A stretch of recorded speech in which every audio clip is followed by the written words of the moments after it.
राहुल गांधी ने बीते दिनों एक बात कही थी, एक बड़ा बयान दिया था कि विपक्ष का नेता एलओपी लीडर ऑफ अपोजिशन कोई रबर स्टैंप नहीं है और उस बात पर सुप्रीम कोर्ट ने मोहर लगा दी। तो दूसरी तरफ मोदी जी को दो जजों की बेंच ने झटका दे दिया। लेकिन तीसरी तरफ एसआईआर, जिसको लेकर इतने बड़े बड़े दावे किए थे ज्ञानेश कुमार ने, वो फेल हो गया, असफल हो गया और उसके असफल होने के सबूत भी मिल गए। यह सारा मामला चुनाव आयोग से ही जुड़ा हुआ है। खबरें बहुत सारी हैं, लेकिन हर खबर जा करके चुनाव आयोग से और चुनाव आयुक्त से जुड़ती हैं। लिहाजा अगर आप इस देश में लोकतंत्र के प्रति चिंतित हैं तो ये खबरें बेहद महत्वपूर्ण हैं। लिहाजा इस वीडियो में अंत तक जरूर बने रहिएगा। नमस्कार, मैं स्वप्निल और आप मुद्दा देख रहे हैं। दोस्तों, आगे बढ़ें उससे पहले वही छोटी सी अपील। मुद्दा आप सभी को पता है, बीते कई महीनों से एक गंभीर आर्थिक संकट से जूझ रहा है।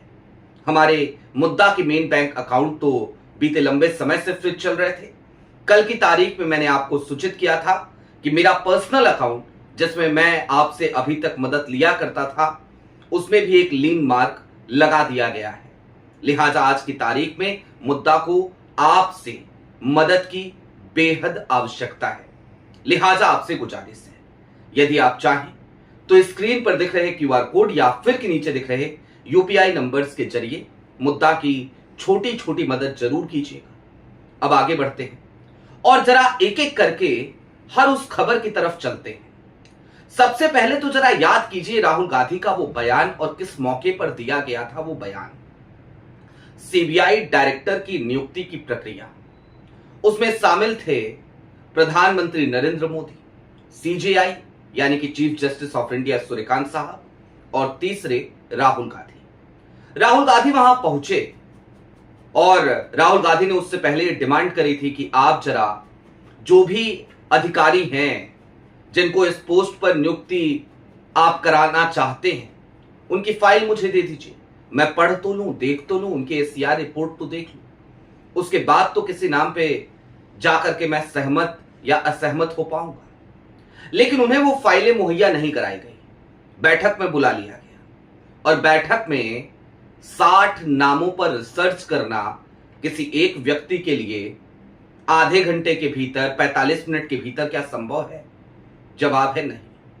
तो राहुल गांधी वहां से बाहर निकले और जिस तरीके से उन्होंने एक बार चुनाव आयुक्त की नियुक्ति को लेकर के डिसेंट नोट दिया था, तो इस बार बाहर आकर के ट्वीट किया, अपनी बात रखी और कहा कि विपक्ष का नेता कोई रबर स्टैंप नहीं होता। अब दूसरी तरफ चुनाव आयुक्तों की नियुक्ति की प्रक्रिया और उस प्रक्रिया में जो पैनल शामिल है, जिसको एक नियम ला करके 2023 में बदला मोदी सरकार ने, सुप्रीम कोर्ट के आदेश को पलटा।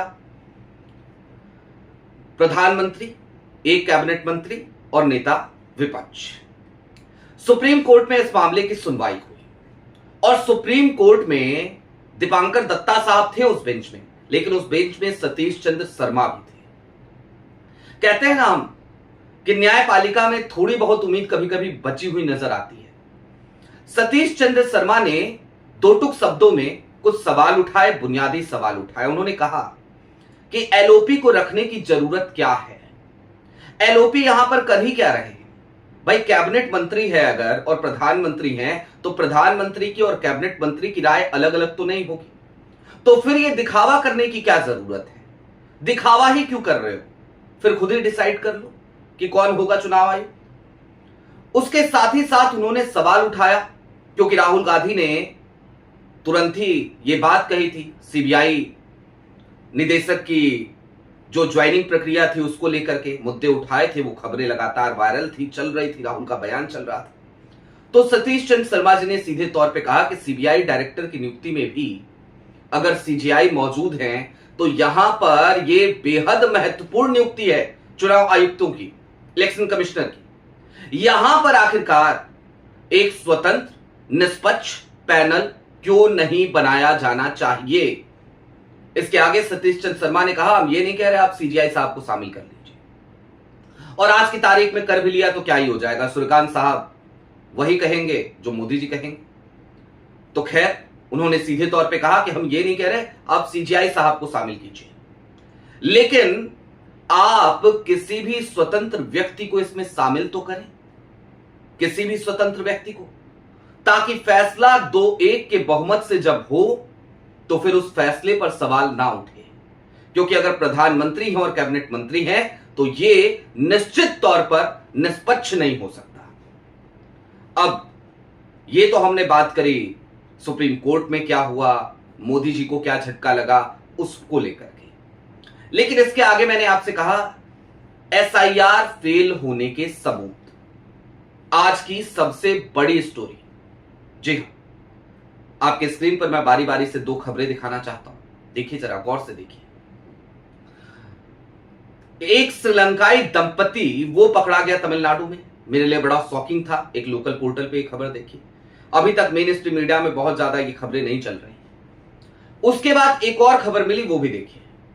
अभी तक 25 लोग पकड़े जा चुके हैं तमिलनाडु में। एसआईआर किस लिए कराया था? ज्ञानेश कुमार ने क्या दावा किया था कि भाई अब जो इलेक्टोरल रोल बनेगा ना वो बिल्कुल शुद्ध बनेगा, बिल्कुल एकदम सफाई कर देंगे, एकदम मतलब घुसपैठिए नहीं बचेंगे। लेकिन ये खबरें क्या बता रही हैं? 7 नागरिक तो सिर्फ श्रीलंका के अब तक तमिलनाडु में पकड़े गए हैं इन 25 में से। और अभी ये 25 की लिस्ट आखिरी लिस्ट नहीं है, हजारों की तादाद है, ऐसी जानकारी आ रही है। एयरपोर्ट पे निगरानी बढ़ाई जा चुकी है और हर उस व्यक्ति को संदिग्ध की सूची में डाला जा चुका है जो तमिलनाडु में कुछ दिनों पहले ही विदेश से आया था। समझ रहे हैं आप क्या चल रहा है?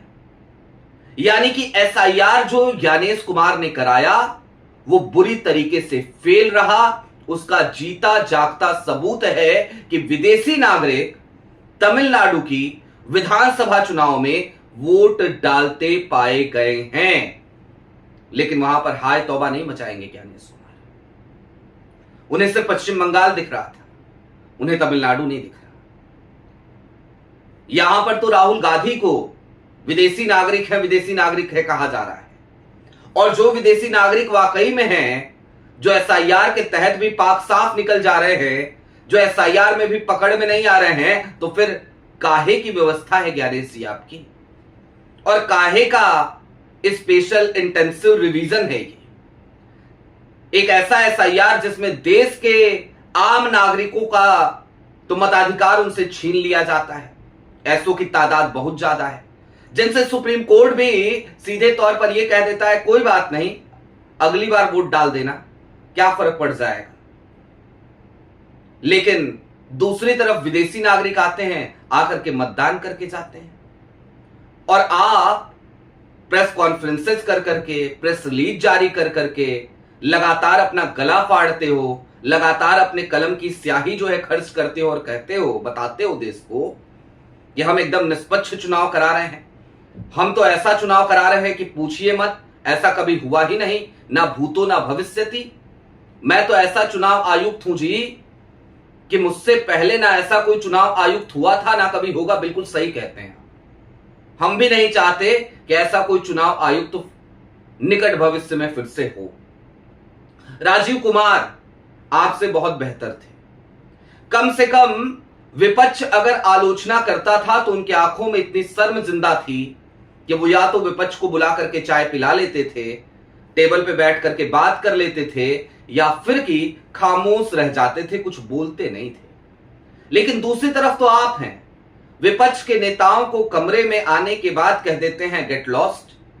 आपका चुनाव आयोग ट्वीट करता है तो ऐसा लगता है जैसे वो ट्वीट चुनाव आयोग ना कर रहा हो, भारतीय जनता पार्टी कर रही हो।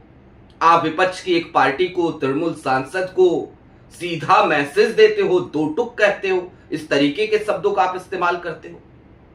अब क्या कहिएगा जब विदेशी नागरिक आकर के मतदान कर रहे हैं। और ज्ञानेश कुमार जी, सुप्रीम कोर्ट ने ये जो निर्देश दिया है ना, ये जो गाइडलाइंस दी हैं मोदी सरकार को, जरा समझिए, ये आपके ऊपर सवालिया निशान है। अगर जमीर जिंदा है, जो कि इस देश में बहुत कम लोगों के अंदर जिंदा है, लेकिन अगर है थोड़ा बहुत भी किसी कोने में भी, तो आपको उस पद पे बने रहने का कोई नैतिक अधिकार नहीं है। आपको अभी के अभी इस्तीफा दे देना चाहिए और कहना चाहिए कि नहीं, जब सुप्रीम कोर्ट इस तरीके से कह रहा है, तो जिस पैनल ने मुझे चुना है वो पैनल अगर स्वतंत्र नहीं था, वो पैनल अगर निष्पक्ष नहीं था, तो मैं इस पद पर कार्य करने में सक्षम नहीं हूं। अगर फिर से चुना जाना है तो जो नया पैनल बनेगा वो मुझे फिर से चुन लेगा। अभी थोड़े दिनों की राहत भी है, 5 राज्यों के विधानसभा चुनाव भी बीते हैं। आप छुट्टी भी ले सकते हो, आप घर भी बैठ सकते हो, आप इस्तीफा भी दे सकते हो, आपके पास फिलहाल विकल्प खुले हुए हैं। अब दोस्तों, चलते चलते जरा कुछ बातें समझिए कि आखिरकार सुप्रीम कोर्ट जो हर बार चुनाव आयोग की हां में हां मिला रहा था एसआईआर के मसले पर, आज इस नियुक्ति प्रक्रिया वाले मसले पर अब से तकरीबन 48 घंटे पहले उसने इस तरीके की गाइडलाइन क्यों दी। दरअसल इसके पीछे बड़ा सीधा सा एक संदेश आपके पास तक पहुंचाना जरूरी है। राहुल गांधी विपक्ष के नेता हैं और असहमत आवाजें जब देश के कोने कोने में गूंजने लगे, तो फिर वो सुप्रीम कोर्ट हो, न्यायपालिका हो या कोई भी एजेंसी हो, उसको वो आवाज सुननी पड़ती है। राहुल गांधी का वो बयान इस देश के बच्चे बच्चे की जबान तक चला गया था, लिहाजा उनकी बात पर मुहर लगाता हुआ हमें सुप्रीम कोर्ट दिखा, हमें सतीश चंद्र शर्मा जैसे जज दिखे। हालांकि दीपांकर दत्ता को इस पर टिप्पणी करते अगर मैं सुनता तो मुझे ज्यादा आनंद आता, क्योंकि ये वही दीपांकर दत्ता साहब हैं जो राहुल गांधी को कई बार नसीहतें दे चुके हैं, कभी सावरकर मानहानि मामले में, तो कभी मामला वो जिसमें राहुल ने चीन और भारत के संबंधों को लेकर के बात कही थी। थोड़ा कहे को ज्यादा समझिए। और चलते चलते बस इतना कि ये जो सिस्टम है ना मोदी जी का, दिए की लौ जब फड़फड़ा रही है, तो एक कोलैप्स होने का समय ऐसा लगता है जैसे आ चुका है। और ये कोलैप्स की कगार पे पहुंची हुई मोदी सरकार, ये तमाम संकेत आ रहे हैं जब उन्हें झटके पे झटके लग रहे हैं और सनद रहे अंधेरों का बहुमत हो सकता है, लेकिन अंधेरा हमेशा टिक नहीं सकता, उसे डिगना पड़ता है। आपकी क्या राय है वो हमें कमेंट बॉक्स में जरूर बताइएगा। अभी के लिए दीजिए इजाजत। चलते चलते फिर वही अपील, चैनल पे नए हो तो सब्सक्राइब करते हुए जाइएगा, सक्षम तो मुद्दा की छोटी छोटी मदद जरूर कीजिएगा, ताकि हमारी बेबाकी यूं ही बरकरार रहे। बहुत शुक्रिया।